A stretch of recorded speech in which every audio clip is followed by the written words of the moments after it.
Hi, welcome to SBR Videos. I'm Peter Loshak. Today is Wednesday, March 11th. This is our daily NBA show that we've been doing with Joe Duffy from OffshoreInsiders.com. This is part one of our videos today. We're just going to do an overview of the card. Joe Duffy, thanks for being back with us. Thank you for having me, St. Peter. All right, Joe, kind of a bunch of small injuries that are affecting things. Brandon Knight, I believe, is out. The most interesting one that's maybe affected by injuries, the Clippers and OKC, right? They're big marquee matchup, but Griffin and Jamal Crawford are out. Chris Paul is supposedly banged up right now. OKC's a 6.5 point favorite, and the total's 210.5 or 211.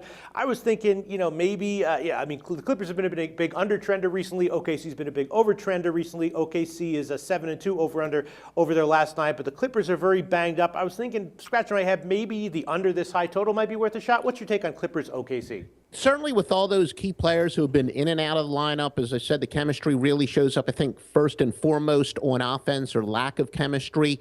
If anything, because of all those injuries, I always say that uncertainty is something that the odds makers despise. And when you have that much uncertainty, taking a fairly big underdog is generally a pretty good percentage play. But yeah, like I said, some offensive weapons in and out of the lineups, and that's going to show up certainly more so on offense than defense. So I would probably tend to agree with you. All right, then another one that's interesting is Houston and Portland. Of course, Portland, James Harden may be still pissed that Portland bounced Houston from the playoffs last year, and Portland now Matthews is out, right? And that he's their third leading scorer, plays a big role, could be an important factor here. Right now, Portland it's a curious line. They're a home favorite of just 2 points. I'm scratching my head again, thinking, maybe is Houston a sneaky good play here? What's your take on Houston, Portland? Well, that's very good reasoning by you. Usually when you're talking about going, to the third or fourth leading scorer, they're the type of players where their absence can sneak under the radar there.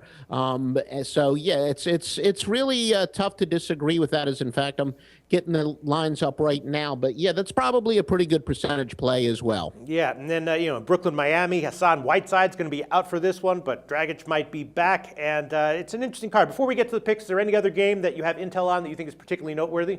You have the case where Brooklyn's certainly playing back-to-back in 3 games in 4 days. Orlando back-to-back 3 games in 4 days. Detroit also in that back-to-back 3 games in 4 days situation, and playing at Golden State, a pretty darn good team, the type of team that, they're one of the most up-tempo teams in the NBA. Hadn't actually checked today's standings, but they've been in the top of the league as far as possessions per 48 minutes. So when you're playing against an up-tempo team and tired on the road, that might be a little bit of an advantage for Golden State for sure. And there didn't really look like there were too many, I'm a big believer in the contrarian type stuff, but really not anything overwhelming contrarian rise. Like I said, the public generally tends to bet those road favorites, and Memphis actually and Atlanta, not surprisingly, 2 road favorites look like they're the 2 biggest public plays.